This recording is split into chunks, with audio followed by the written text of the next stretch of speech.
Hello. Welcome everyone. Oh, I am so excited for today. I'm so excited to see all of you here. How is everyone feeling? Jump into the chat, introduce yourself, tell us how you're doing, how you feel about this masterclass today, how you feel about being here. I am so excited to share what is happening today. It feels very big. It feels very big for me. This is a powerful masterclass that is going to bring you tons of awareness. We are really going to learn about the attachment style to money, where this comes from, how it's playing out in your business, and the self-healing tools that are going to help you repair that relationship with money. But what I really want to say is that this masterclass is so much bigger than just learning about how to heal your relationship with money.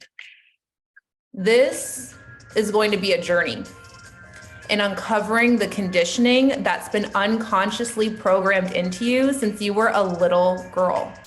The programming that's created a glass ceiling around your earning, around your power. We're going to learn how to break the patterns for our mothers, our grandmothers, our sisters, our daughters, the little girls who are watching, and every single woman that you serve from this day forward. This is the work of a leader, a visionary, a change maker, a woman who is dedicated to liberating herself and others. It takes willingness to face the shadows and evolve emotionally, spiritually, and financially. The awareness that you're going to build over the next 2 days is going to be amplified and multiplied every day after. And if you're willing to do the work and answer the call that God has placed on your life, you will become the woman who holds massive wealth. You're going to become the representation of what's possible for others. Today, I'm going to show you how to come into right relationship with money by coming into right relationship with yourself. And when you come into right relationship with money, the ripple effect within your life is tremendous because money is woven into every single aspect of our lives, your business, your relationships, your health. So when you elevate the relationship with money, you're going to elevate the relationship with everything else that you're connected to in your life. Today, you have the opportunity to dive head first into the work that women before us didn't have access to. And you're being called to bring forth a higher vision of wealth into your life, to bring your business consciousness to life, to create freedom for you and your family, and to raise the collective consciousness by raising your own consciousness. And I'm so fucking excited. Are you all ready for this today? Are you ready to do this work? Oh my goodness, this is so much bigger than us. Tell me if you feel it, because I feel it deep in my bones. We are going to be healing generational patterns through this work. And that is something that should not be taken lightly at all. And I don't say that to put pressure on you, but I say that to motivate you and to inspire you in a very, very, very, very big way. And so today we are going to start the process. We are going to come into a place where we begin to examine the shadows. We shine light on these shadows. That means we have to travel into some darkness. We're going to have to look at some things. And we can't navigate the darkness if we try to navigate through ego, because we'll never get to the light. And so in order to remove ego from this conversation and come into a place where we are functioning from love and compassion and curiosity and neutrality, we need to drop in. So I want to take a few moments now and bring us into our bodies, bring us into a higher level of consciousness. And so I'd love you all to get settled into where you are. Find a comfortable position if it's safe for you to do so. If not, you can always come back to this later on. You'll have access to the recording. But I'm actually going to stop my video as I guide you through this process to remove any distractions from you. And I would love you to just settle in, sit up, breathe, and tune in to the sound of my voice. Start by finding a comfortable position, beginning to bring your attention to your breath. Connecting to the breath, beginning to follow it in and out, not trying to change it or manipulate it, just following the natural rhythm, letting it flow in and out.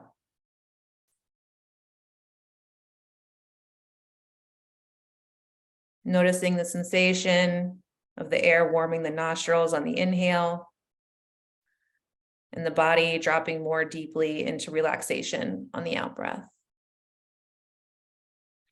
In and out, rise and fall. With each breath, you find yourself dropping deeper into your body, out of the mind and into the soul, beginning to notice how grounded you feel, how rooted you feel, how connected to your body you've become. And I want you to take your hands now and place them over your womb, breathing into this space, feeling the expansion in the belly on the breath in, and the collapse on the breath out. Feeling the power and the energy radiating from this space to every breath in and every breath out.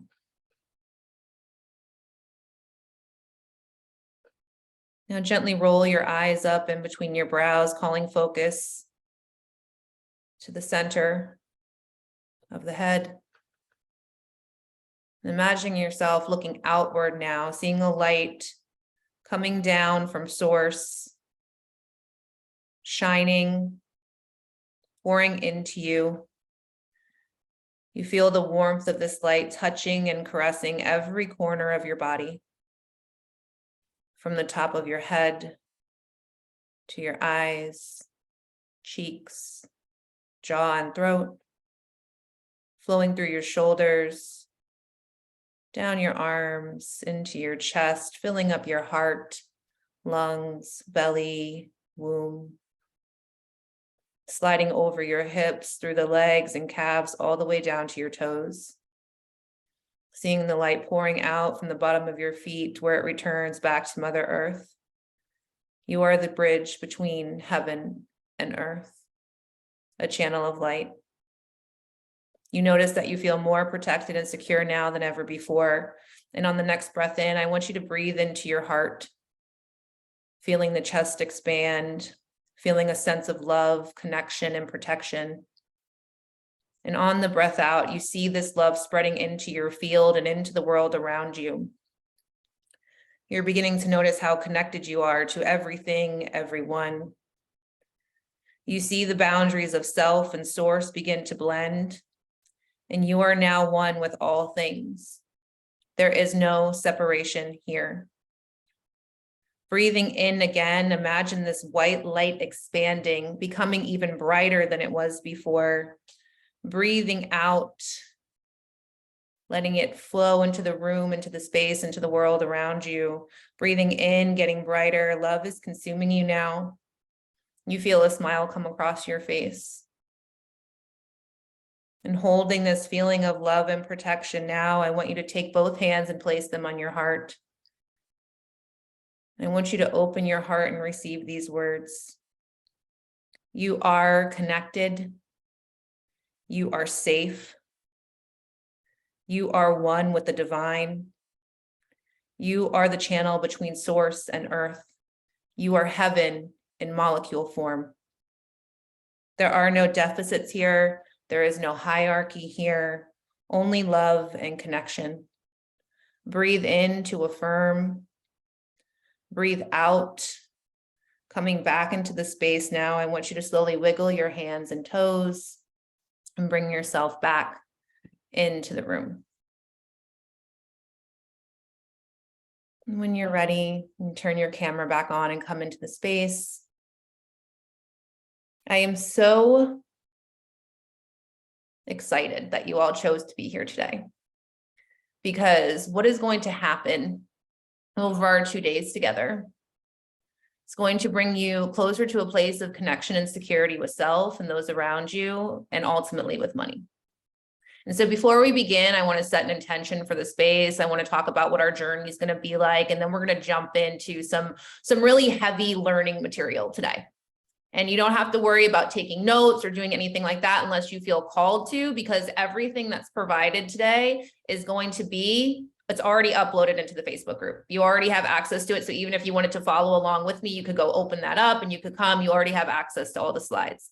But before we jump in, let's talk a little bit about who I am. Let me introduce myself to all of you. I want to share with you what my intention is for this space, what I hope for this space to be, and what I ultimately want you all to walk away from this masterclass with, what my goal for us all is. And so if you've never met me before, my name is Catherine Townsend. I go by Katie. People call me Catherine or Katie.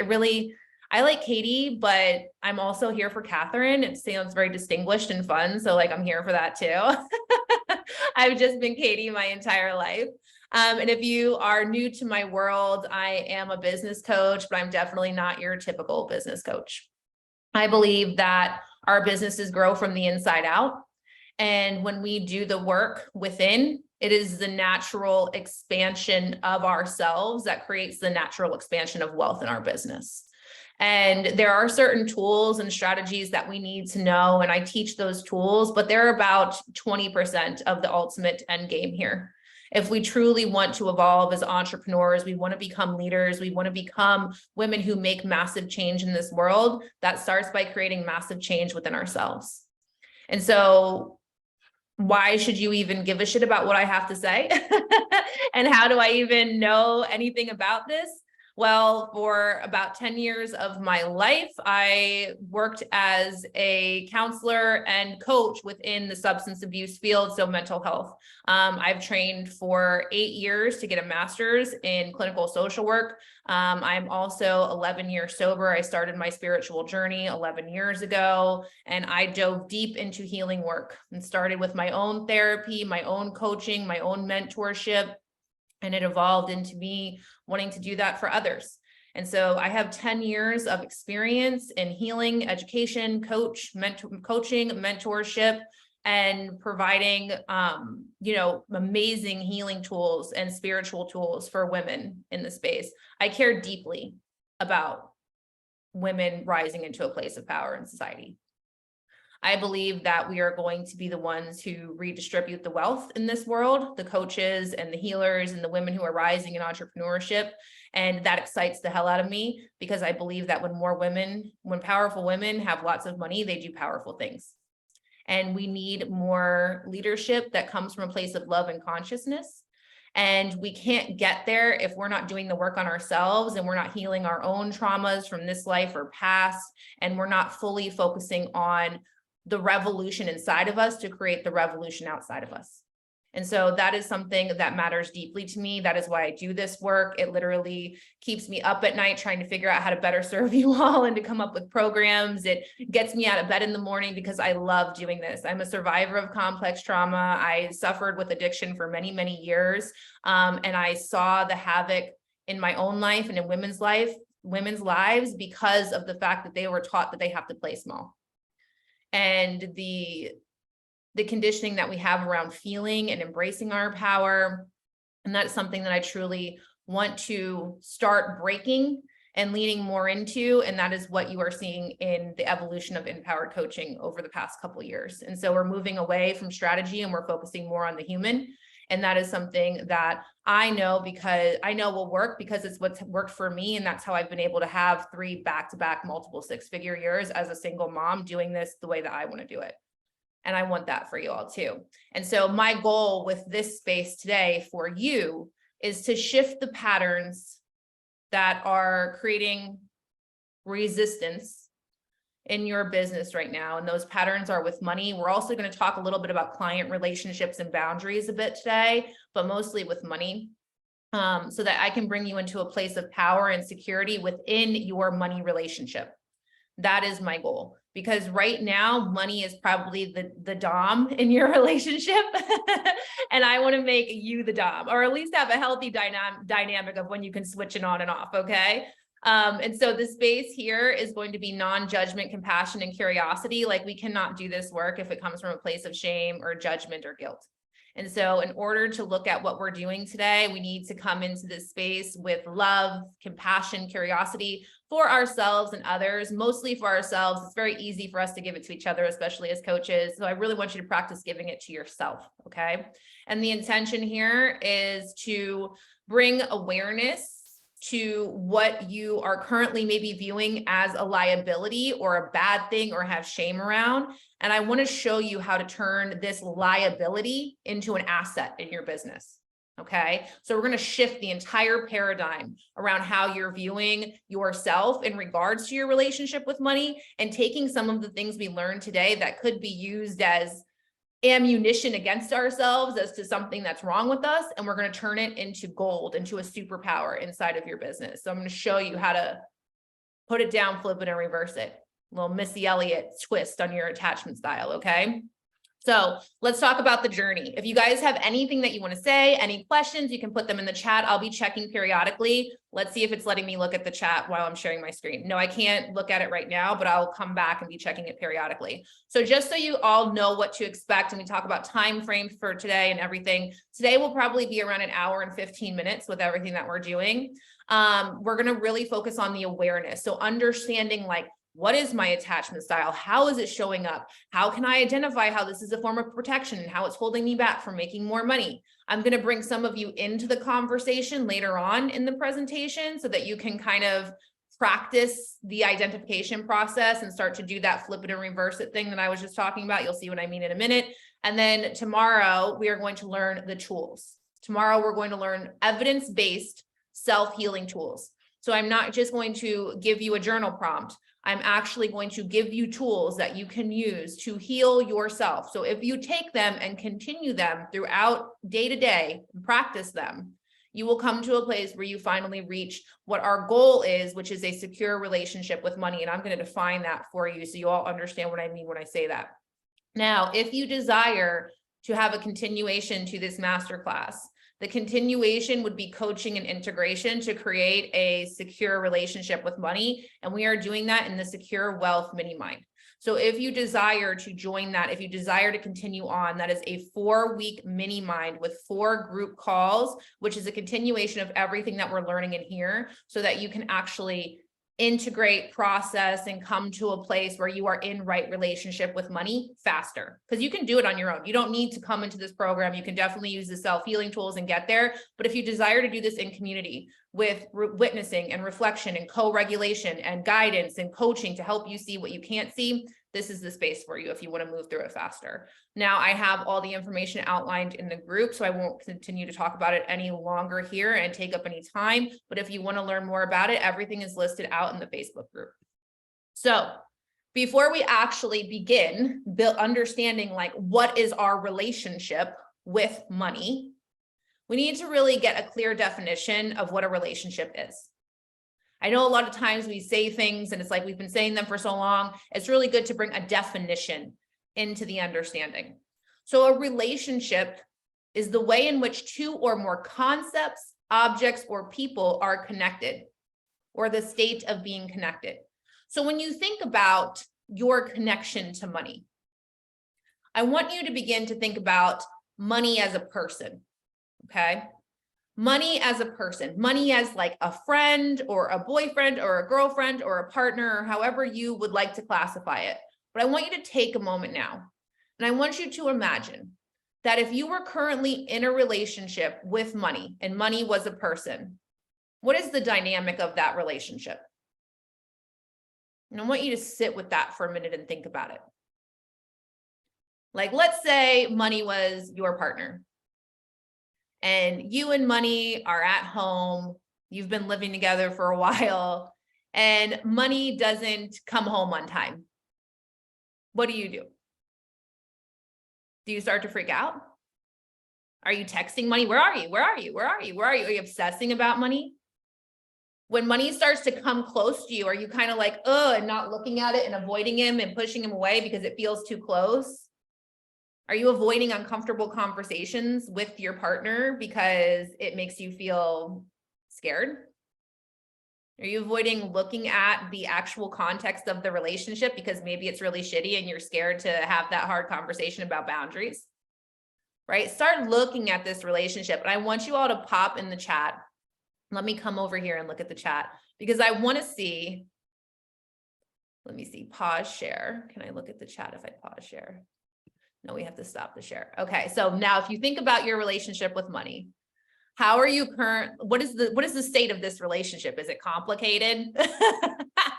Are you all in the most loving relationship ever? Do you feel like so happy to be with money? Do you feel so safe with him or her? Like, what is that dynamic? Let me know in the chat, because I can tell you this, if we think about it in regards to a relationship, and we are somebody who is not looking at our money, not communicating with it, it's complicated, not looking at it, not communicating with it, avoiding it. How can you have a safe and loving and trusting and intimate relationship with somebody that you're avoiding and not talking to, or that you're scared of? The same goes to, how can you hold someone close if you're constantly needing and clinging and pushing them away? Or if you're all over the fucking place, if you're like, you're there one moment and gone the next, if you're never communicating with them and letting them know where you're going or when you're coming home, or if you're completely dismissive and you're like, I don't need a relationship with anybody. Like, I don't need you. Like, I'm an independent woman. I don't need you. You don't do shit for me. Like, who are you to tell me what to do or what I have to do or whatever? And it's like this over like dismissal of them. Complicated. I'm calling, trying to track his ass and drop and find out where the hell he is. Then when he gets home and try to get rid of him. Yeah. Come here, go away. Come here, go away. Or come so close, hold me, tell me how good I am, tell me how good I am, tell me I'm doing it right, tell me you love me, tell me you love me, tell me you love me, tell me you're not going anywhere, please tell me you're not going anywhere. Oh my God, I let you go out with your friends. What is he doing? What is he doing? Check the phone, track the phone. What's he doing? Look on Facebook, look on Instagram, right? When we do this with money, we're just repeating what we've been doing our entire lives in relationships. This is the connection, right? So we defined relationship as a connection to a concept or person. And so as we're moving through this training, I want you to really create this tangible personality to money in your relationship to it, because it makes it easier to understand as we dive deeper into this work and I start talking about the concepts. And it is not much different from how you relate to a partner or even a friendship. Do you constantly have FOMO because you feel like your friends are out and they're leaving you out of the equation? Right? All of these things are playing out in your dynamic with money as well. And we're going to see, because I'm going to break down for you each type of attachment style to money. And then we're going to go deeper into each attachment style. We're going to talk about how it's showing up in your spending, your investing, the way that you save, and the way that you sell. Because think about that. You have this type of relationship with money around having it, letting it go, receiving it. Think about how that's coming up in your sales and the patterns and the behaviors that you have around selling. I'm the nagging girlfriend who loves to check up a million times when it's not around, not enough. When I feel safe, I just trust. Yeah, absolutely. Absolutely. So let's come back into our presentation here so we can start to dive into this and really look at and get an understanding of our specific relationship with money and where it comes from. All right. Okay. Can you guys see this?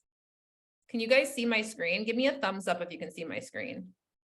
I don't think you can, because it's saying,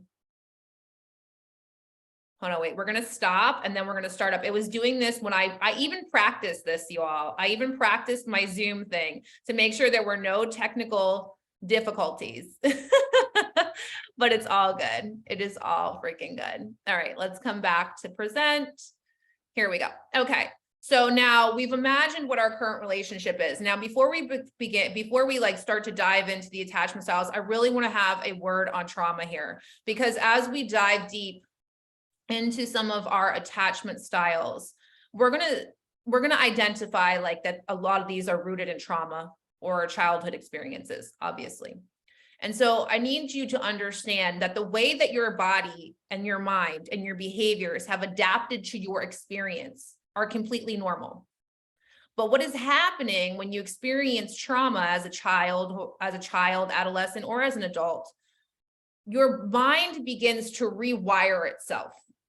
And it rewires itself from a state of connection, which is how all humans are wired. We seek connection. We need connection for co-regulation. We need connection for growth, for our own personal evolution, because we have a strong evolutionary instinct to help others, right? We are wired for connection. But when we experience trauma, the system gets cross-wired. And now we start wiring ourselves for protection instead of connection, meaning that we start to perceive things that are not scary or bad and are actually opportunities for connection as a threat. And this little fire alarm starts to go off inside of our brain and our nervous system. And it's like, push it away, push it away, push it away. And money is symbiotic of love, connection, and safety. So if we have a miswired fire alarm, our neuroception, meaning our autonomic nervous system, the thing that's taking in information from our subconscious all day long and deciding if it's scary or not, and if we should go into protection mode, is actually viewing things that could be very helpful for us in achieving what we desire and achieving the connection that we desire as threats. So we push them away. So this is where intuition becomes kind of fucked up because when we have a history of trauma or we've wired ourselves for protection, we start to push away the very things that we need. And we actually perceive people's facial expressions and words and thoughts incorrectly.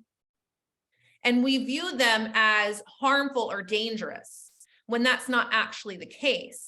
And we begin to lose opportunities for connection, and we begin to isolate and push away. And now I share this because this is playing out in our money. Because if money is symbiotic of love, connection, and safety, and those are all things that are human needs and desires and points of connection, then we will view money potentially as a threat. And the underlying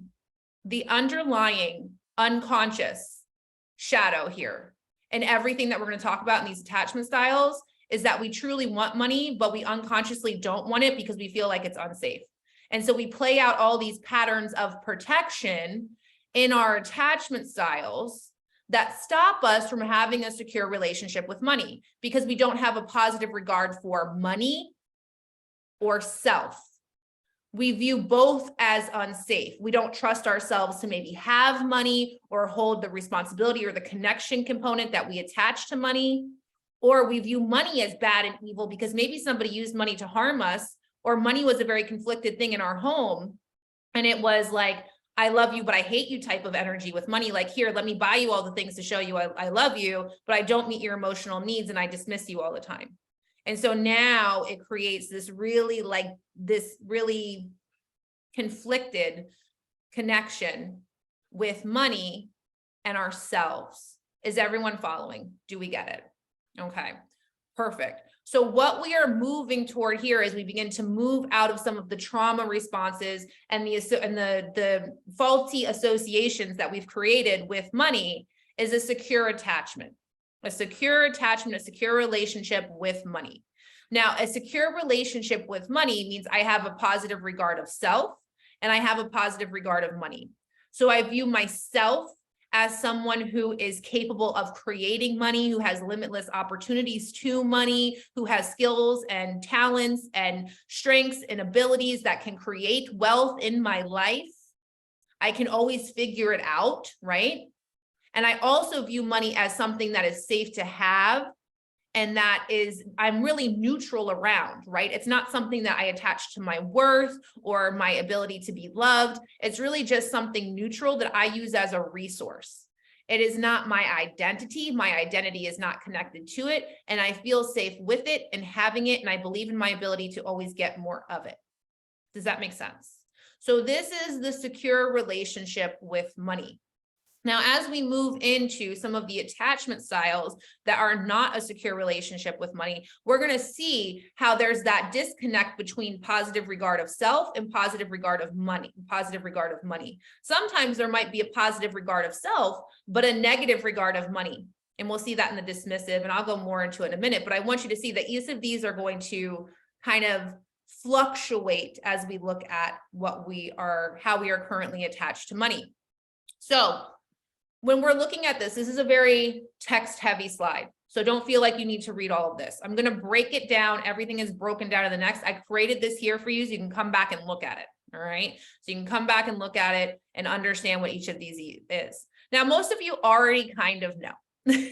Most of you already kind of know. What do you think your attachment style with money is? Put it in the chat. I want to hear. Many of you already kind of have an idea of what this is. So put it in the chat. Tell me what your attachment style with money is.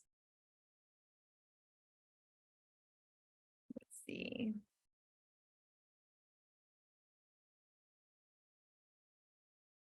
All right. Let me see, 2 messages here. Anxious, avoidant, anxious, avoidant. Oh, you guys are going to love the anxious, avoidant, because guess what? I'm anxious avoidant too. And I lean more towards avoidant as well, Yaz and Jess. So I have tons of experiential knowledge around that one. So when we get into it, I will share more. But before we even go into how some of these are broken down and I break them up, I want you to think about your parents, because all of you understand attachment styles. I want you to drop in to your childhood self and think about a discussion that maybe you've seen your parents have around money. Maybe you even have more recent context because it's the holidays and you've been talking to them and hearing them talk about money, right? Or maybe some of us might have parents who have passed. So go back to a memory and think about my workaholics. Yeah, and think about the connection. So just a little bit about my experience. My father was a workaholic. My mother was an avoidant spender. So the conversation that happened in my household was, money is something to stress about all the time. We never have enough of it, from father.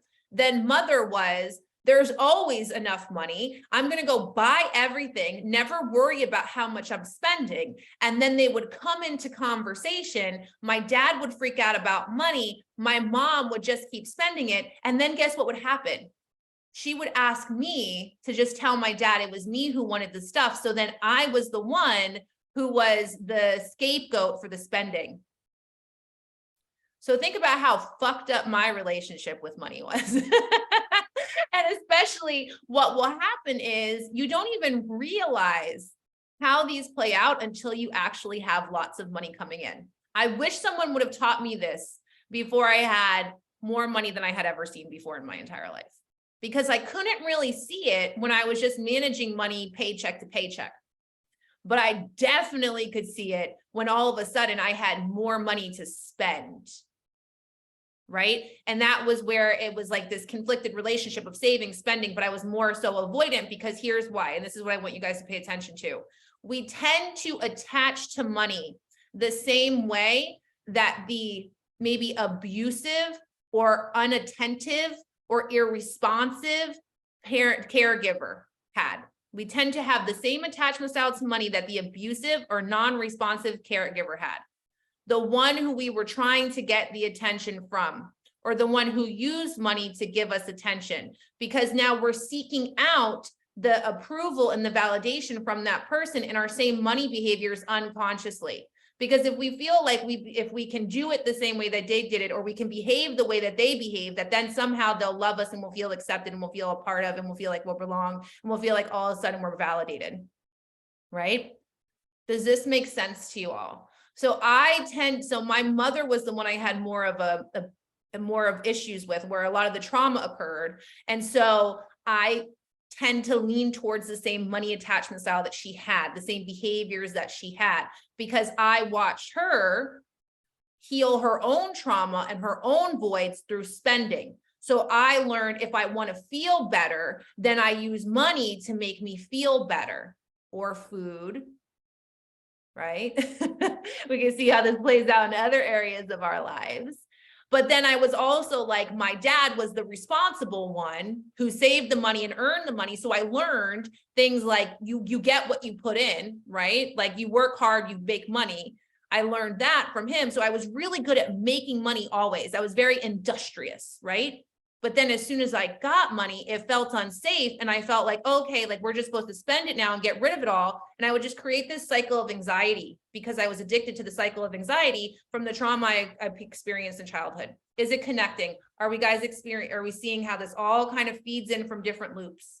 All right. So I'm not going to go more into that because I want to keep it honed into this. But again, this is a lot more of the work that we can do in Secure Wealth Mini Mind, because all of us have this like this network of attachments from trauma and childhood and subconscious beliefs that are feeding into our money dynamic, our money relationship. Completely connecting. My aunt, second mom, took me shopping. Yeah, that's all we did. We went shopping every night of the week. My mother and my grandmother and me and my sister, we went shopping every night of the week. That was our fun. That was what we did. And so like it was just how I learned to adapt. But here's the thing is like there were beautiful memories connected to it too. So it was like celebration. When I celebrate, I spend money.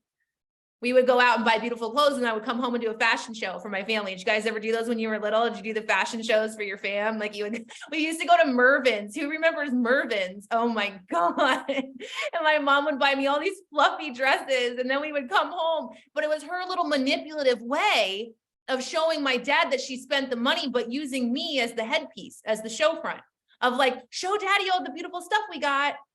And it was like, she got to hide all her purchases behind mine. Look at how great your kid looks, right? And so there's a whole lot of fuckery that goes on there. And there's no judgments. My mom, like, I'm not mad at her for that. It's just part of how she was raised too. But when we look at it from a place of objectivity, compassion, and curiosity, we can see that my little child brain understood that. My little child brain understood that. I couldn't articulate it or consciously connect it at the time, but my subconscious picked up on it. I was feeding all of this in, and now it's played out in my relationship as an adult.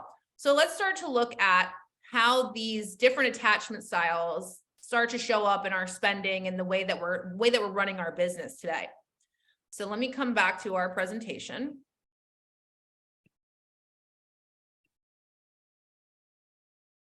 So I'll really quick break down the different attachment styles when it comes to money, and then we'll look at them more in depth. So we have the anxious. This person is preoccupied by money. They spend a lot of time thinking, worrying about money, looking at their bank accounts, looking at how much money they have, how much money they don't have. There never seems to be enough of it. Now, this is because you lack confidence in yourself and your ability to attract more of it into your life. And you don't fully believe that your financial goal is possible, or having money, sustainable money, consistent money that feels like enough is possible for you. You don't believe that there's ever enough money, and you don't believe that you are ever enough to create more money. You see the connection between self-perception and money perception. Now, this is projected onto your audience and your clients, and it creates a negative perspective of them as well. Because we start to project out, people don't have enough money to pay. Nobody's buying right now. I can't raise my prices because no one's going to pay that much. People don't want to spend money on this, right? How many of you have had those beliefs come up for you?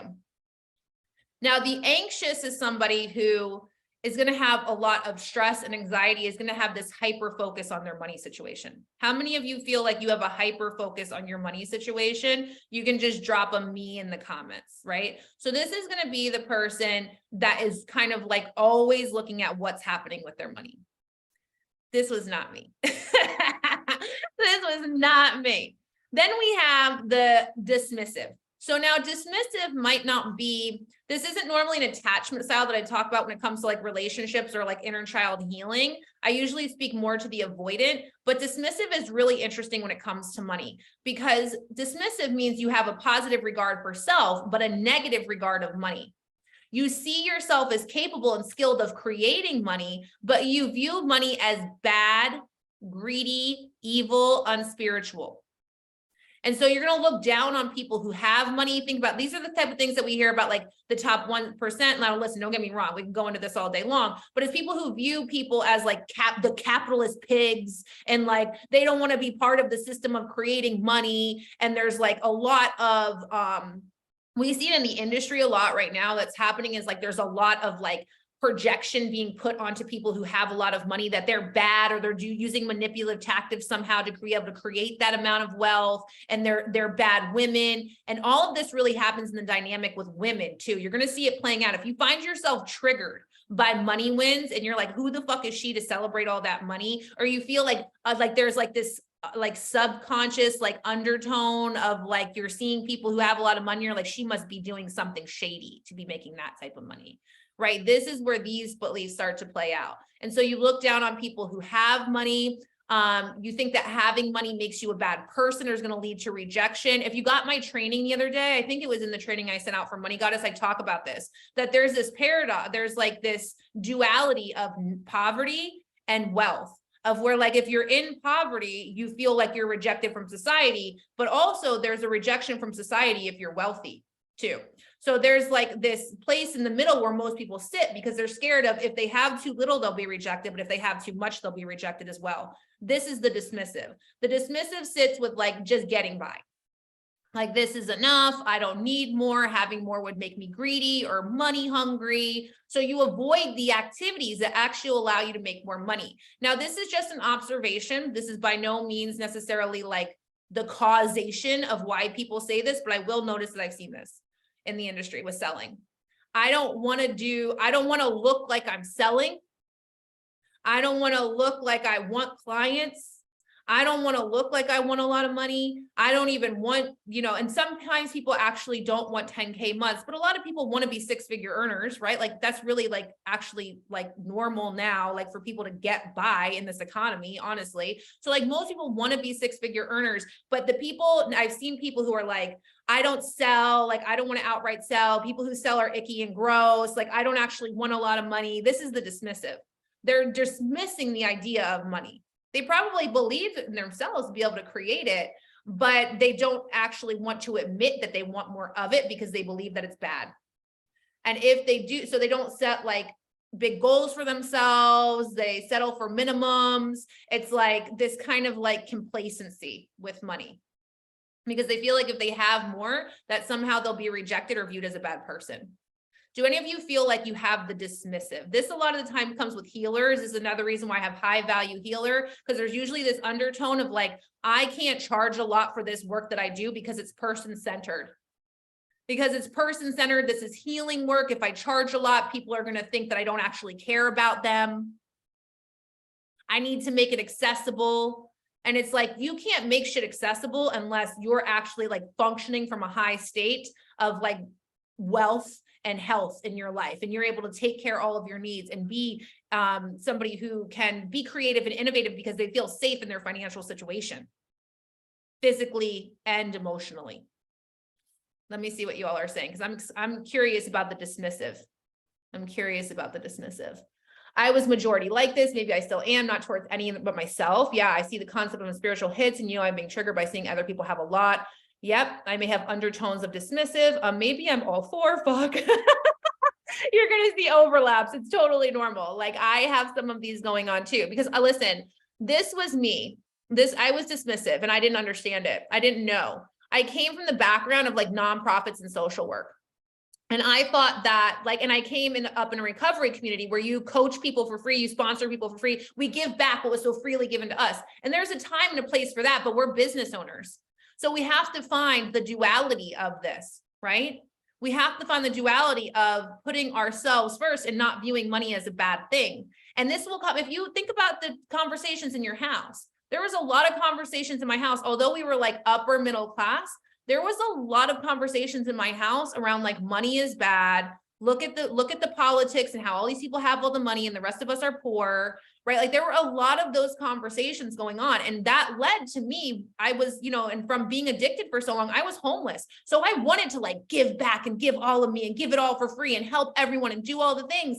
And there was this belief that if I charged a lot of money or admitted I won a lot of money, that I was actually harming people, that I was actually going to hurt someone, or if I asked for money from you, I was taking away from others, or that if I had a lot of money, that other people had less. And that is not the case.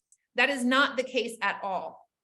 Yeah, it feels like shame. It feels like I am bad. Shame is just simply I am bad. And for the purposes of this conversation, let's just keep it that simple. So if any of these beliefs around money make you feel like I am bad, then there's a shame core there. And we need to spread love into that. We need to validate that. And that comes from being shamed as children about these beliefs and hearing the shame that our parents carried in the conversations that led to us having these beliefs, or our teachers or our friends, families, or whoever. It's all connected. So it's not our shame that we carry. It's the shame that's been conditioned in us from society around being women, that we shouldn't have a lot of money, around what our parents believed around money. And it's just bullshit. It's all bullshit, and it's not ours to carry, and we can choose to detach from it today. So I really want you guys to think about how these dismissive tendencies come out, because ultimately, if you see this playing out, it's just a cue that you have a negative perception around money. And if you have a negative perception around money, how can you have a healthy relationship with it? How can you have a healthy relationship with someone that you think is bad and fucked up and evil or not good? Like, that's going to be really hard to love that person and be connected to them and feel safe with them, right? So, how dare we charge and are well paid? Oh my God, I can't wait for High Value Healer. Cannot fucking wait for it. It's going to be so good. All right, let me come back to our screen here so we can get through the other two, because we're already like, I'm probably going to go longer than I said, but this is how I do things. I get to talking, y'all, and I go on a tangent, but I'll try to speed it up. So avoidant, this is where you just don't want to look at your money. You just don't want to look at it. It's too scary to look at. You avoid looking at your bank account. You don't trust yourself with money or managing money or your capabilities to like make money.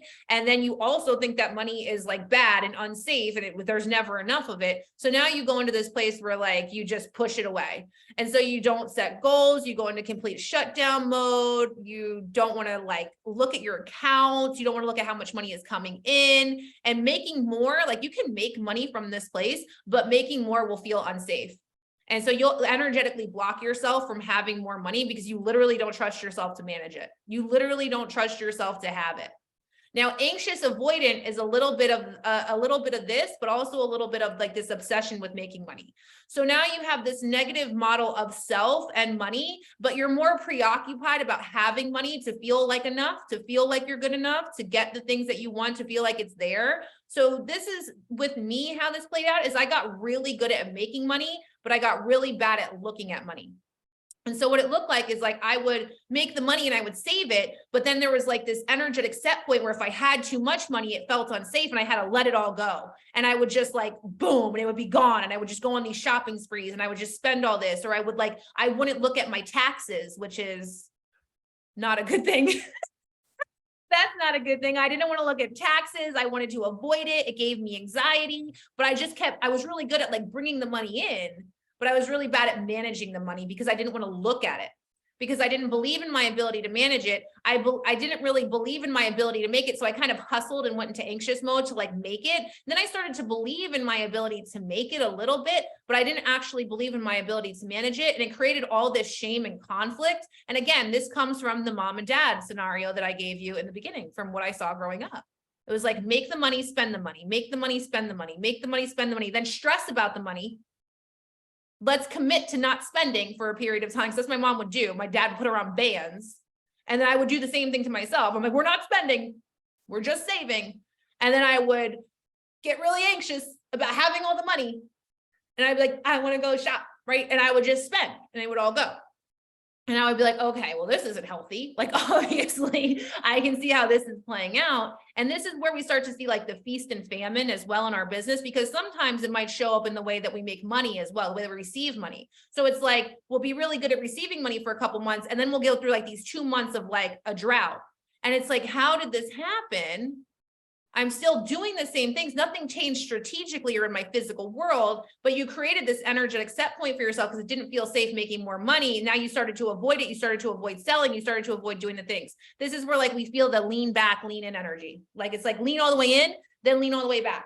And there isn't a balance between the two. It's like you're just like all the way in or all the way out. So now we're going to kind of look at how these show up in each area. And then I'm going to call one of you or two of you or three of you up to look at the actual like flip side of it.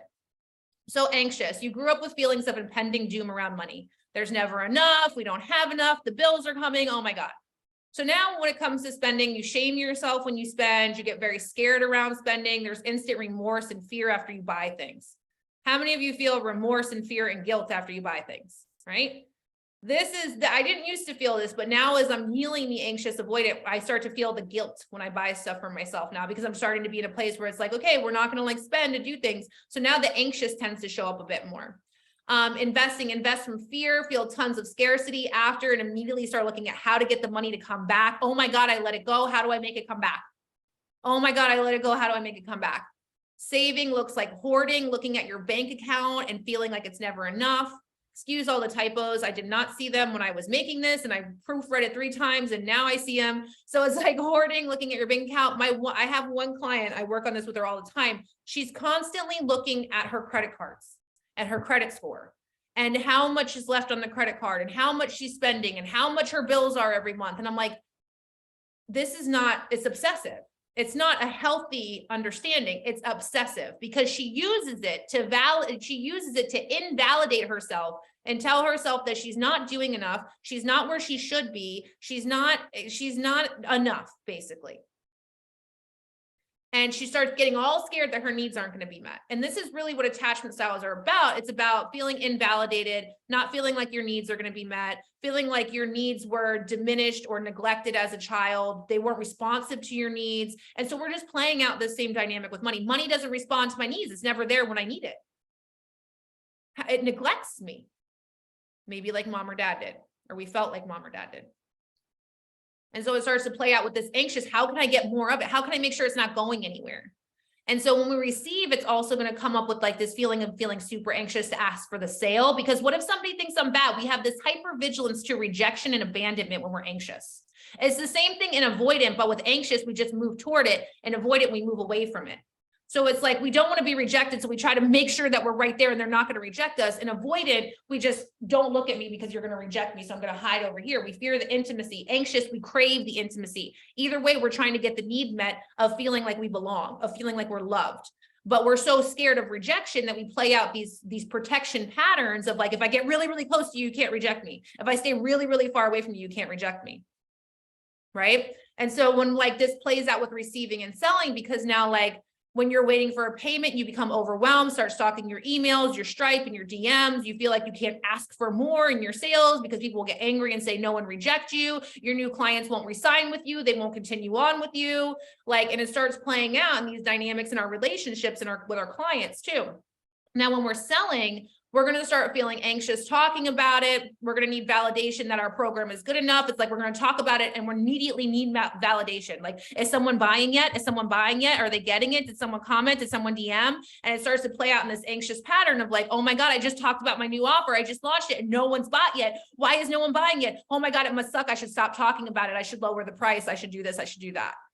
And it starts to play out in this anxious pattern. The chat is popping off right now. I have 22 people have commented so far as I'm talking about anxious. I'm going to come back and I'm going to look at it. I want to go into one more and then I'll come back into the chat. So this is anxious. Now we have avoidant. Money was not talked about in that house, but was used as a way to show love. This is typically how it comes out. It's like money wasn't talked about as a very private matter. We don't talk about how much money we have. We don't share it with you, but we also give you money to show you love. And we don't actually give you money to show you other things. So there's very this, I don't want to actually talk about how much money I have because it's connected to my self-worth and lovability, right? Do we see the connection there? Now, spending avoids looking at what they're spending. It's just that simple. You're not looking at your accounts. You're literally avoiding money at all costs. You might have money, but you don't want to look at what's there. This is the person who's praying that there's enough money on their card when they check out because they don't know how much is in their account. This is that person. So I've never really been that person because I have anxious and avoidant. So I'm usually looking at the accounts, but this is the person who just doesn't know. I've had plenty of friends like this. It's like, I don't know how much is on my card. Here we go. I'm like, are you kidding me? How do you not know? And there's no shame or judgment there, but I'm anxious avoidant. So I'm like, how could you not know? How could you not know how much money is in there? Now, when it comes to investing, this is we want to invest, but we're not committed to doing the work or building the connection with their coach because it's a connection. It's a protection pattern. We're protecting ourselves against connection. So we might move the money in, we're okay with releasing the money, but we're not okay with connecting to the part afterward. We avoid the connection that comes with the coaching or the investment or like the money management, like a financial advisor, we won't meet with them or something, right? And now we tend to invest in courses and programs, but keep people at an arm's reach and won't go for big results. Because it's like big results, I'm not actually capable of managing those. Like I'm willing to throw money at the problem, right? Think about it this way. I'm willing to throw money at the problem to make it go away. And what this looks like as coaches is we'll throw money at the courses and the programs, but not actually invest in doing the work. I cannot tell you how many people have spent tens and thousands of dollars on coaching with me and then ghosted. And I'm like, or won't do the work. They'll come to every single session. I'll coach them, but they refuse to invest time and energy into doing the work.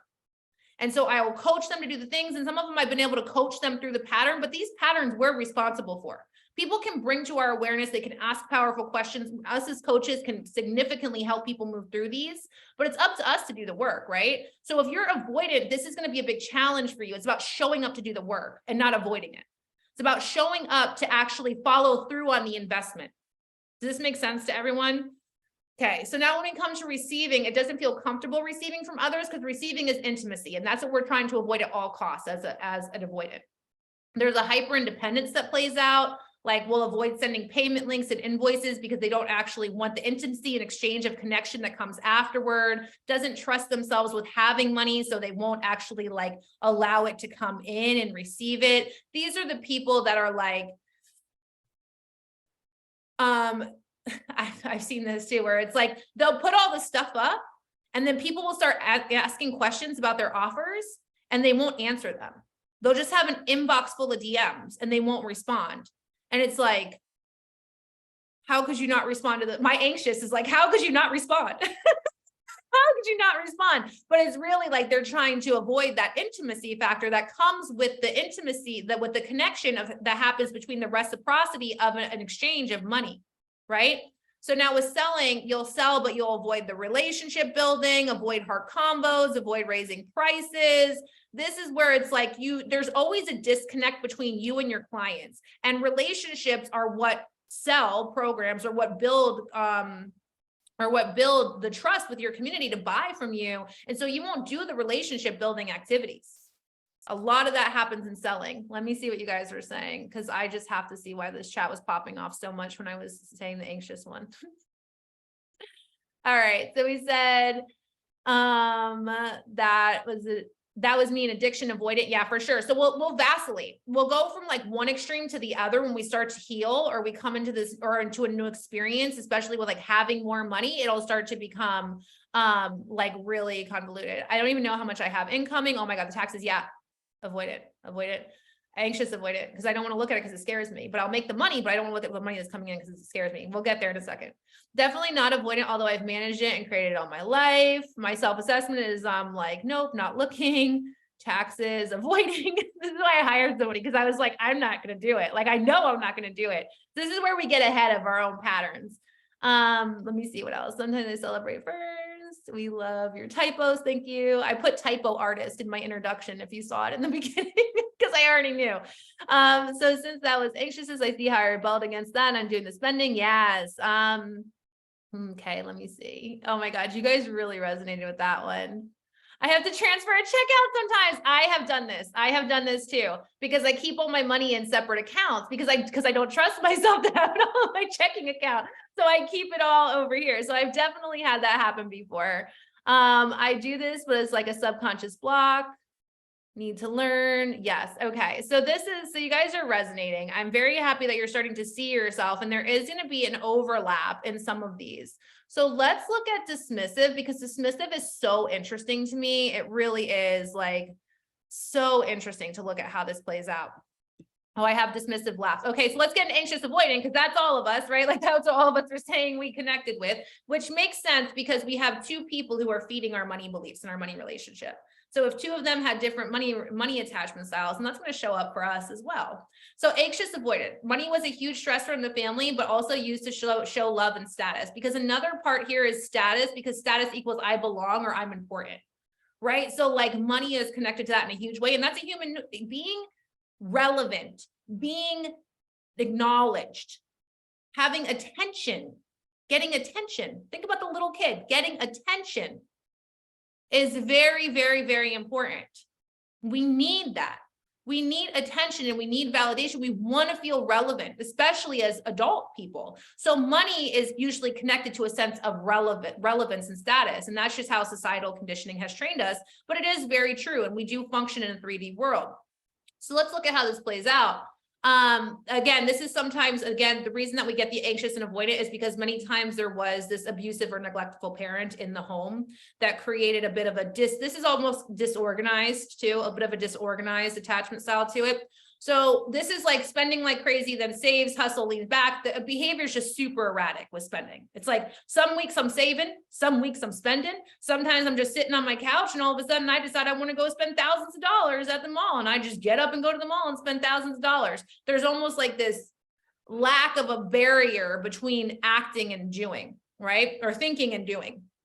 Investing can make big investments easily, but feels anxiety right before or after. Feels like they need more and more, but doesn't commit to the work. So this is the person, this is different than avoidant because they're constantly investing, they're investing, and then they'll do the work sometimes, but many times they're like back and forth with actually doing it. So they have tons of unfinished courses, tends to carry a lot of guilt about investments. If you carry a lot of guilt around investments, I just want to say that this is normal because we're not people who are we're not women who are trained to feel like it's okay to spend money on ourselves. And so the guilt that's inflicted upon us is usually from our own conditioning. And so like if you have an anxious avoidant, like you don't need to feel guilty about the investments that you made, because as we get into this next part, like you're going to see like you made them from a place of desire and need, like you knew that you needed them. Now it's just about really committing to what you did. I think, oh, this is where I put courseware for you, Yaz. Yaz used the term courseware a few months ago and I loved it. It stuck with me. So it's like courseware energy. Tons of unfinished courses tend to carry a lot of guilt. Saving doesn't feel safe, saving. It's scared to hold on to too much money. There's usually a level of that feels scary to have in their account. And when they hit that number, they anxiously begin to spend. So this is like, for me, I noticed every time I had like $30,000 in my account saved, I was like, I need to go on vacation. And then I would go on this luxurious vacation and I would let go. I would release a bunch of money till I got back down to like the 20,000 mark, because that's what felt safe for me. That was like my energetic set point. And if I ever went above that, I tend to find ways to release the money or need to invest all of a sudden again, right? And then I would do that. And so I want you to pay attention to the numbers. Pay attention to the numbers, because if you're anxious, you understand what the numbers are. You might not be looking at them that much, but you pretty much know what's in there. You're checking. You're not completely avoidant where you just don't look at it at all. Like you have some idea of what's going on. Pay attention to your behavior around when you get to a certain number, whether you hit a higher number or when you hit a lower number, because the same thing happens with the anxiety when you hit a certain number in your income, where it's like, oh my God, I only have $5,000 in my account. Time to freak the fuck out. Your fire alarm goes off inside of your body, even though everything's fine. It's like, 5,000, I'm going to die. I'm going to die. Let's all go and find a way to make money and cry and tell myself I'm unsafe and I need something, right? And it creates a feeling of insecurity. Receiving, you'll falter back and forth between making money and not making money. This is like the feast and famine. Receiving feels scary for them, so they tend to avoid letting it be easy. So this doesn't mean that you're not receiving, but it feels scary to receive. So you actually make it really hard to make the money. You come up with stories and struggles along the way. You tell yourself all these things about how you're not doing it right. You say all these things about how other people feel about you, about how people are perceiving you, about the number that's coming in, around what you're charging. You just make it really you just overthink it. You just overthink the whole receiving process. So yes, you can make the money, but it feels really hard for you because you're making it feel really hard. And now when selling comes up, this is like the lean in, lean back energy of like, okay, I'm ready. Let's go. Like I'm selling. Oh my God, money's coming in, but wait, this feels scary. Let me lean all the way back now. Let me like take a break from social media for 3 days because things are going really great. right? It's like the stop and go, stop and go, stop and go. Like you build momentum and then there's like this energetic wall that you hit. And then it's like you take a step back and you tell yourself, this is enough. This is fine. This is good. I'm doing great. I don't need to do anymore. And then you get to that low point and you feed that cycle of anxiety. So you're like, okay, time to feel anxious. Start selling again. Your audience feels this shit. Your audience feels this shit when you're coming from a place of anxiety to get money. And so it's very important that we understand how to identify that. The chat's popping up again. So let's do dismissive. Money is the root of all evil mentality. Money is bad. So spending, you buy basics, you never splurge, you deny your desires, you tell yourself that you're bad or greedy for wanting that, or other people need it, like your kids or your spouse or whatever need the money more than you do, or need that more than you do. So you find yourself spending money on others, but not on yourself. It's just like basic needs, minimalist type of, but not minimalist from like, I'm going to be a minimalist, but like minimalist from like, I don't need to have more because having more is bad. Investing, may invest, but usually like when things are bad, this is like, oh my God, I'm in crisis, time to invest. You look for the lowest cost investment. It holds you back from making the larger investments that are actually going to move you forward. You feel like if you made a large investment that it's going to make you feel really guilty because that money could have gone to necessities or helping others. This is like the altruistic thing, like the shadow of altruism that shows up here.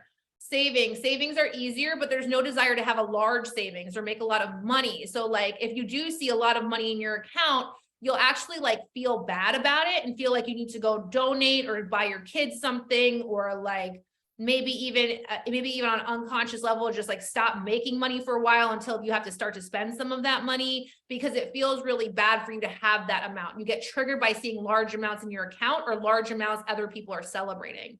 Receiving, you don't raise your prices. You stay at a very low rate because you feel like if you charge more, you're going to hurt people, or people don't have that kind of money. People aren't going to invest that kind of money in something like this. They could be paying their light bill, or I don't know, something, right? Like there's always another reason that people would want to spend money on like a need, a necessity, than something that you have. So you tell yourself that you can't charge more, that you're taking away from them, that somehow they would starve or be struggling if you asked for more. How many of you have felt like this? Like, oh my God, my person, if I charge this month, maybe people won't be able to pay their rent or their groceries. You're so concerned with other people's needs instead of your own. And you view money as such a bad thing that if someone spends it, they literally somehow go into a deficit, or they'll have to struggle in society. And you think that if you ask for a lot of money or charge more, people will view you as manipulative or money hungry. I had this conversation, this one client I had it was such a struggle for her to move through this, of like this money hungry mentality, that if she sold, if she talked about her prices, if she raised her prices, if she charged, if like she actually asked for the sale, that people were going to view her as only caring about the money. And it's like, no, you're a business. It's like, you are a business. You are allowed to ask for money. In fact, people love investing in themselves. People love to spend money on themselves. There's evidence of that in our society everywhere. People love to spend money on themselves. And so it really just comes from this belief that money is bad. And again, this shows up in sales as like trying to hide the fact that you're selling, justifying why you're selling. Like, it's the holidays, so like I'm gonna do a sale, and then they try to like justify the fact that you're selling, like, and why you're selling, and it's just like this really big mental fuckery that comes up. So each of these carry a shadow, but they also hold a gift. The journey to secure attachment starts by pouring love into the shadow and finding the gold that's buried in the darkness. That means we have to validate our experience. We have to validate our attachment style. We have to love ourselves for the attachment style that we have, and actually see how it's serving us in a really powerful way as an entrepreneur, and start to release the shame and guilt that we carry around it so we can transmute it into something positive. Does this make sense to you all? Let me actually stop the chair and come to the chat. Rebellious was a lifesaver. Rebellious is open for enrollment if anybody wants to come. That guilt is crippling, especially for the ones that don't even, money goddess. I felt guilt using my inheritance. Yeah, for sure. Like, oh, this was given to me. How it's somebody else's ultimately. Like, and I should feel bad for spending it instead of using it on the things I want to use it for. Kristen said, called out, hand up to this one. Was this anxious and avoidant? This must have been anxious and avoidant. Yeah. This is me with courses and marketing too. In and out. I'm getting better. I feel like this is my family and kids. I have a client who has owed me for a year. Yeah. Oh, okay. We can talk about refunds and having hard conversations. I think I mentioned that in there and I might have missed it because the bar was over it. So I forgot to say it. But like this comes up in having hard conversations like, hey, your payment hasn't gone through. Hey, you're late on your payment, or hey, they asked for a refund and now you freak the fuck out and you're like, oh my God, what am I supposed to do? When your contract clearly says you don't offer refunds, but now all of a sudden you're like, I'm going to refund them. Right. And we start to like go in like this crazy mode. This happened to me. Let me share this experience because it was interesting. This was an interesting experience. This might be helpful to some of you all. I did a retreat during COVID. Okay. And I sold it out and this woman came, but she was like iffy. She was one of those people who like, I knew it was like a red flag when she said yes. I was like, I shouldn't have done it. I knew it afterward. I should have just been like, no, maybe this isn't a good fit for you. But she was like wishy-washy. And I had that intuitiveness. And all of you have this too. That's our gift from this, is that especially if we've had trauma, we have a very heightened sense of other people's emotions and the way that they're behaving and their body language and all that. We're picking up on that. We've been very attuned to that. And so this woman invested. She calls the day before the retreat and she's like, oh, I'm not feeling well. And mind you, it was during COVID. So I'm like, okay, whatever. Like, and I already knew, I had told her no refund. So I already kind of felt the energy that was coming there. And I couldn't give a refund. I had used it to purchase the house and do all the things. If you ever ran a retreat, you already know what time it is. And so like this was, I think Nikki knows. And so this, I knew it was going to happen, but she came. And then she was very much like, I don't want to diagnose anyone, but she very much had some behavioral patterns that mimicked a personality disorder. And I was like, okay, this is weird. And she started hijacking the groups, but then like something like she like emotionally dumped in a group and then she went and hid in her room. Anxious avoidant, right? And then she went and hid in her room. And I was like, okay, something's off here. It feels weird. I went and checked on her. You know, I'm the host. I went and checked on her. She's like, everything's fine. Then I come back downstairs and everybody's connecting. It's sisterhood. It's kicking ass. It's like the best thing ever.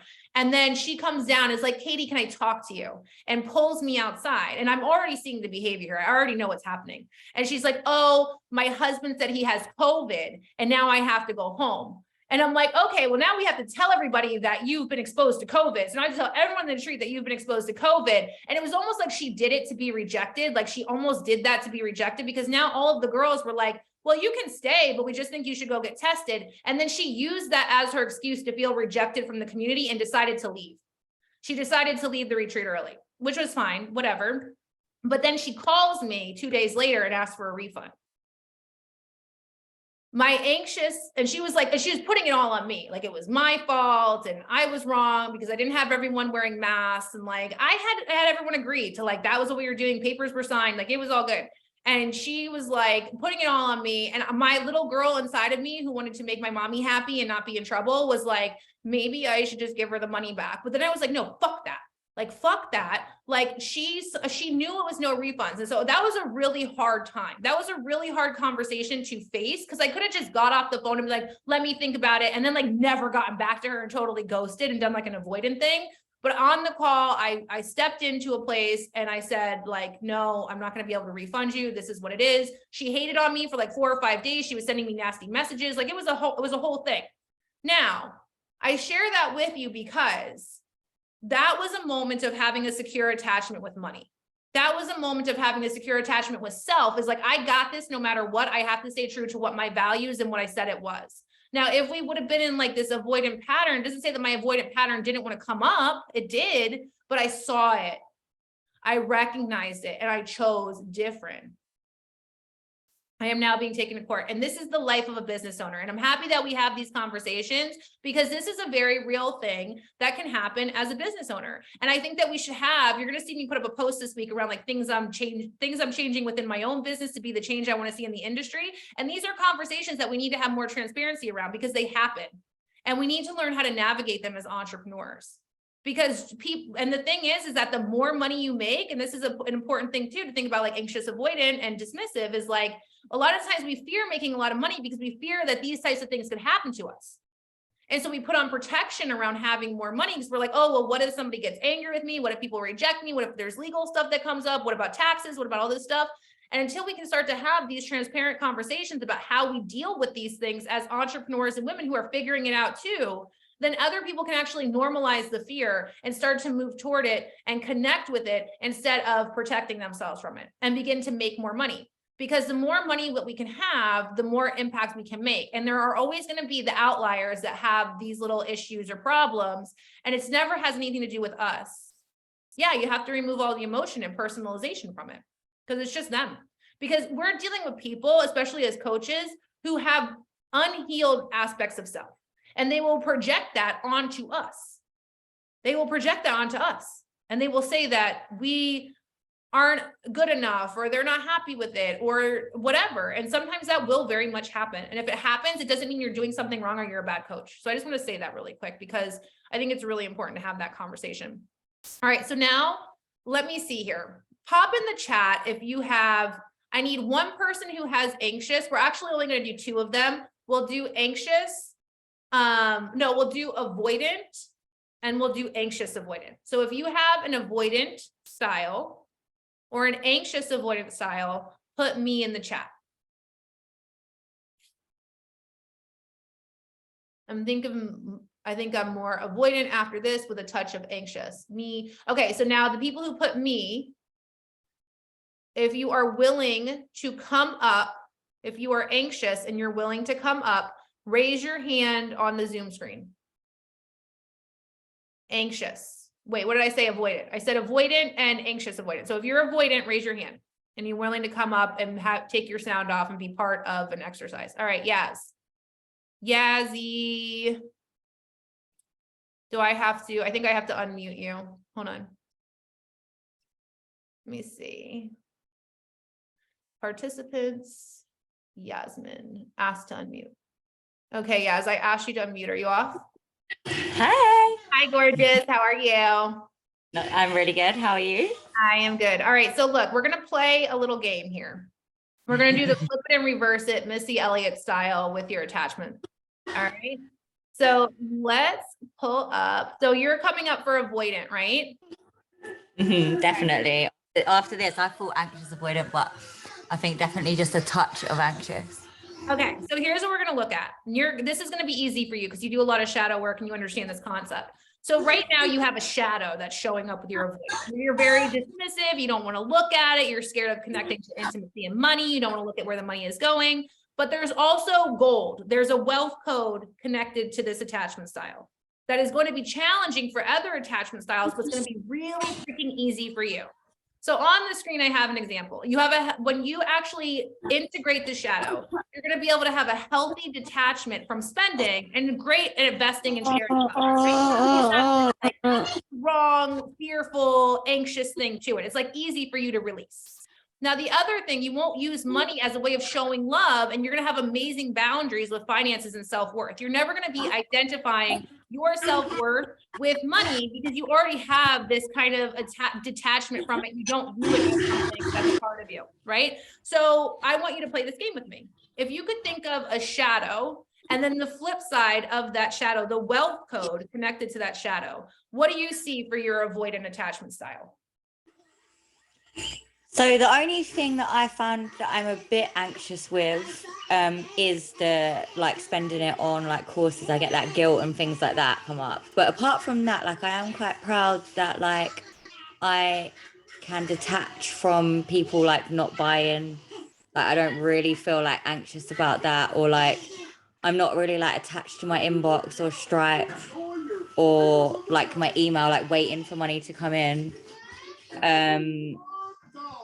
Like I just, yeah, I don't feel anxious when it comes to like bringing it in. Yeah, so this is a really important thing and allows us to be really successful as entrepreneurs, is that like when you detach from this aversion to actually having the money and looking at the money, that you already have this wealth code embodied in there where you're not going to get anxious around if people want to buy or not. Like you're already in a place where like, okay, when you transmute this, money's coming, it's always coming, it's here. That secure relationship is going to be a lot easier to start manifesting in that specific area, because you're like, you know, if you buy or you don't buy, it is what it is. Like the money's going to come regardless, right? And what a relief that is when we feel that, because now we're not anxiously looking at everything, like you said, where it's like, have they paid yet? Are they going to buy? Did they click the link? Who's viewing my stories and all of this? So you already have this wealth code built in. Now, when you think about the shadow of your avoidant, what is the biggest way that that's showing up for you right now? So if I have a big launch like we did in Rebellious, that was like the biggest time, that like massive self-sabotage and like ego death ever. Obviously, like, yeah, I made the 5K in 2 days. See, I even feel a bit of shame just saying that, like it's weird. I mean, even the other day, I only found out by chance that I'm on a 15K month now. And I didn't know, because I don't track the numbers. Like it just, like something will come up and I'll see it. But like, I will just stop selling. Like I haven't sold any of my programs that are like starting in January for days. Those are the ones everyone was buying. So you've literally created a pattern of protection around receiving more, because there's this hint of dismissiveness of like, I'm bad for making this much money. And also like, if I bring more people in, the avoidant part is like, I won't be able to handle the money. I won't be able to manage it. I won't be able to handle the responsibility or the intimacy and the connection that's coming with the clients, giving them the attention that they need. Maybe some of that is coming up. So it's like, all of these little tendrils are feeding in, and how it's manifesting unconsciously is like, I'm just not selling now. Yeah, because every time I put something up, I have like 3 or 4 people buying, like really, like the momentum's like really picked up, and then I'm like, oh my god, more, oh my god, like, oh my god, I'm gonna trigger. I am projecting this onto everyone around me at the moment. Last night I was crying because I was feeling like I'm triggering loads of people around me because of this. But then today I sat and thought about this. I'm like, am I actually triggering people, or am I just projecting? Am I triggered?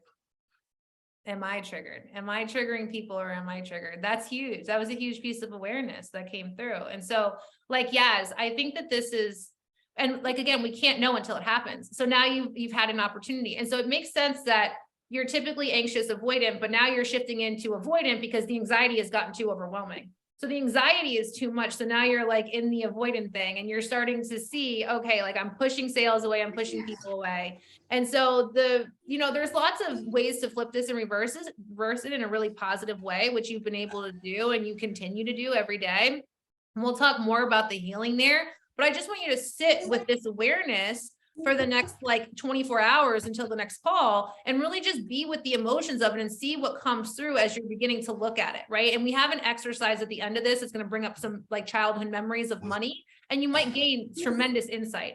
But I really, really think that where you are right now, this is a great opportunity to lean all the way in and honestly, push through the edge of like, okay, well, I'm going to sell today.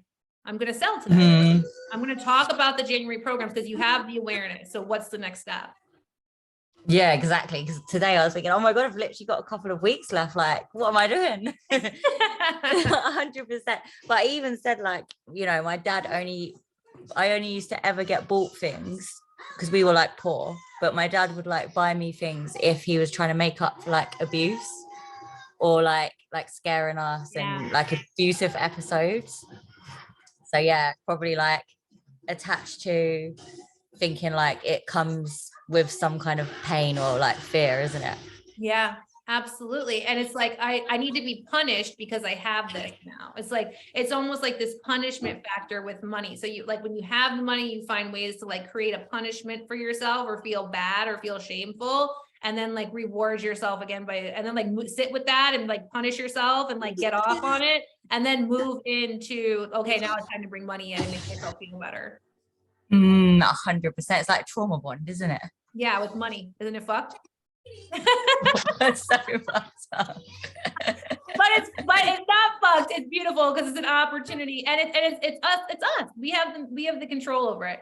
So I thank you for coming up and doing Avoidant. I can't wait to see what comes up tomorrow. I'll see you. And also, if anybody is in Rebellious wants to say we're going to be like 5 minutes late to start, I'd really appreciate that. It's worth it. Today's our last day. I know, it's so sad. Okay. Do so rebellious, ladies. It's Yeah, so you worth it. all right, let's do the anxious avoidant. Who's anxious avoidant that wants to come up raise your little Zoom hand. Let's see. Daddy. Come here. Daddy. Okay, whose Zoom hand is up? All right, Janet. Okay, Janet, so you are anxious avoidant, correct? I think I'm in multiple ones overlapping, but yes. Okay, so Yeah. what is one shadow that you see coming up for anxious avoidant right now?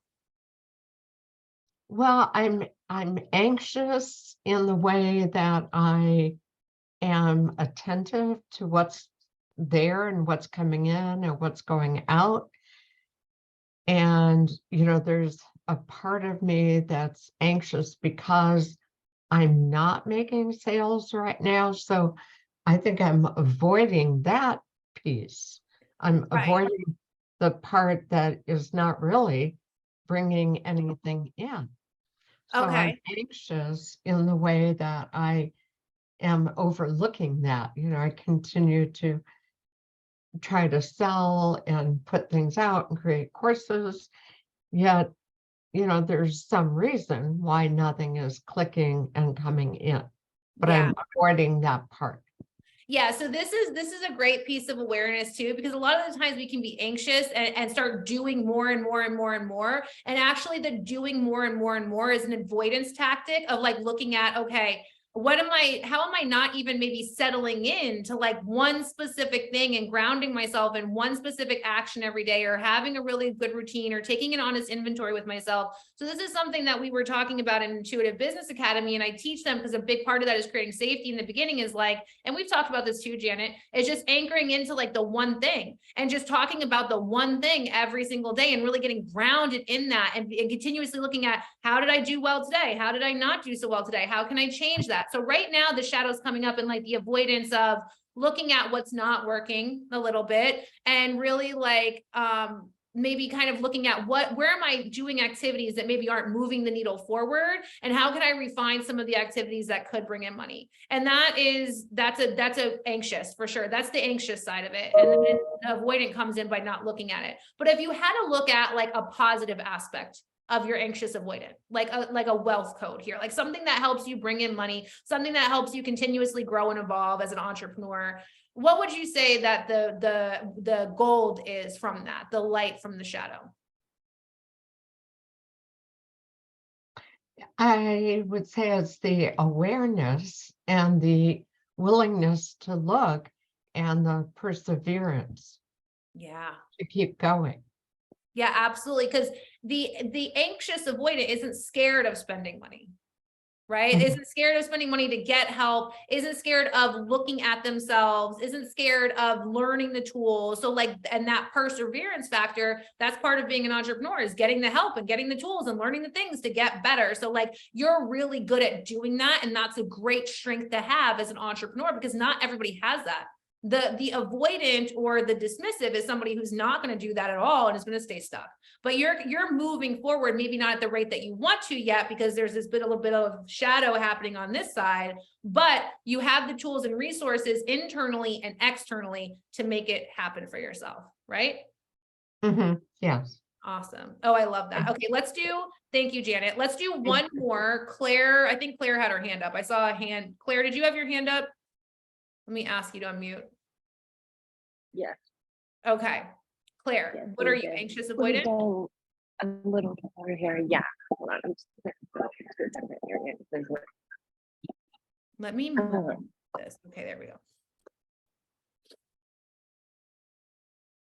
Are you there? yeah, I'm here. Okay. Oh, there you are. Hi, your camera's on now. Okay, hello. Yeah. So what is your shadow of anxious avoidant that is really coming up for you right now? So I find that like I'll like do and like get like right now I'm like really into like selling. But like I'm will avoid parts of like reaching out to people or following up with people, and consequently I'm making no sales right now. And no, and Claire, this is the biggest pattern for most people. It's like, but I'm showing up on the stories and I'm talking about my offers every single day, but you're avoiding the relationship building activities in your business that actually get people to like feel trustworthy from buying from you, which means engaging with them in their stories and having conversations and networking and creating intimacy with your audience, creating intimacy Right. with your audience, not just through your content, but through actual human connection. And we can see how that avoidant pattern comes up in our real relationships too. I think that like just now I just connected. Okay, so when we were talking the other day in Intuitive Business Academy, and you were saying, we were talking about how like that fear of being disliked by women. I think that this is like connected. Like if I get too close, then they won't like me, or something like that. They won't buy from me. I won't make money. I'll die. Right. And like that's where the brain goes. And that's where the brain goes, because the money is connected to survival. And so as entrepreneurs, this is a huge part of it. So this piece of awareness is huge, and you can do so much with this, Claire. So I want you to think about, and I think you said it already, but I would love to hear what comes through for you. So like, this is the shadow, is like the avoiding the connection piece, avoiding intimacy with your audience that actually leads to sales, right? Not just talking about things and being a talking head, but actually connecting intimately with people. What is the wealth code that's connected to this though? Like, what is the benefit? So I think, Janet said it really good. Like I have that ability to like look at it and like, okay, like the awareness of like, this is what needs to happen. And then I also have the ability to like continue almost not emotionless, but like removed from the outcome. So I would Yeah. say that. Yeah, absolutely. And this is truly the gift of the avoidant, is like, we know how to detach. We know how to detach, and we can do it from a healthy space. I mean, this is the root of all suffering is attachment. Security means having a healthy detachment from things in our life, financial, tangible, materialistic things in our lives, even situations and people, because nothing is permanent. And so like, that is a gift, that is a wealth code. And the more you can lean into that, that's also going to help you create the intimacy with your audience, because it's like, they're either going to like me or they don't, or they might like me in the beginning, they might not like me afterward. Like, nothing is permanent. Like, the root of all suffering is attachment. It's my attachment to their need to like me is what's hurting me. How can I like myself more? How can I give myself more validation? How can I fill myself with more love? Right. And so I appreciate you coming up, and this is something I want you to work on. You're going to take this, you're going to see how it comes up in the work slide that I have next. So thank everyone. I think everyone who came up, who had the courage to come up and do this with me. I truly appreciate it. We'll do more kind of like tiny hot seat coaching moments tomorrow during the self-healing. But as we wrap it up, I'm going to give you your assignment for today. So we've covered so much here, right? We've covered so much. We have a firm understanding of the different attachment styles and what they are. So this is your work for tonight. You're going to identify your attachment style. What is your attachment style? You probably already know, right? We just kind of did that work. Now you're going to sit quietly and you're going to pull up a money memory from childhood. This could be a conversation that your parents had around money, your first time making money. It could be an experience where someone took money away from you. I want you to really just allow whatever comes through to come through. Now, that first memory that comes in, whatever it is, what do you remember? I want you to sit with the memory. I want you to play it out in the mind's eye. I want you to feel like you're in it. And I want you to be like, who was there? What happened? What was said? What was the emotional experience? And after you do that, I want you to journal. What insights or connections did you make? From what we learned today and what came through in that money memory, what insights or connections did you make? I am also going to upload something called a safety container in the group. So if you go into this memory and you feel completely triggered and you go into a state of distress, then you can use the safety container meditation. You can listen to it beforehand and then pull up the memory if you already know that something could potentially come up. Or if something completely out of left field comes in, just go immediately to that safety meditation and you will have everything you need to calm your nervous system and come back to a state of safety and neutrality in your body in the present moment. Okay. Now, the last part of this, I want you to go in and find your shadow and your gift from your attachment style. Just like I did with the 3 ladies who came up, I want you to go in and make a list of 5 of the shadow aspects of your attachment style and how they're showing up in your business right now. And then I want you to lift out 5 wealth codes from your attachment style. So how is it hurting you or how is it disserving you and how is it serving you basically? Okay. And you're just going to go out and you're list out 5 or more. Does anybody have any questions about that? Let me see in the chat. Okay, you guys look like you're good. This was amazing. I love you all so much. Did you guys have some breakthroughs? Before we jump off, what was your biggest takeaway? What was your biggest takeaway from today? Drop it in the chat. I'd love to see. This is work that I have been studying for the past like year and a half. And I'm so happy that God has finally gifted me with the ability to articulate it and like communicate it to you all in a very organized way, because I've been watching it play out and I've been making the neural connections in my mind, but I was like, how do I communicate this? So I'm so happy to share it with you all and really see how it can, what you're taking from it and how you can kind of piece it together to really benefit you. Finding the wealth code within something I thought was only negative. Yeah. Turn money from being your dom to you being the dom. Yeah. It's a healthy dom sub relationship. You get to alternate, but you are ultimately the dom. You're the one who was given the dom role. That it's normal and okay to have these wounds. Yeah, everybody has them. I don't know percentages, but I would say there is a much lower percentage of people with secure attachment style to money or in their life in general than to other people. If we think about that, 1 in 3 people have experienced trauma in their life, which equates to like 70% of the population or something, then there's way more people with it's a normal attachment style than secure is actually the abnormal. Secure is actually the abnormal if we look at it from a percentage. So yes, it's very normal. There is no shame or judgment to be had here. Okay. I love you all so much. Go do your homework. The replay will be uploaded soon. I saw that question come through. I have the rebellious call and I'm immediately uploading it into the group. It takes some time to convert. And the slides are already in there if you want to go back and review. Okay. All right. I love you all so much. And I will see you tomorrow at 12 p.m. Eastern tomorrow, 12 p.m. Eastern tomorrow. Okay. Bye. I'll see you later.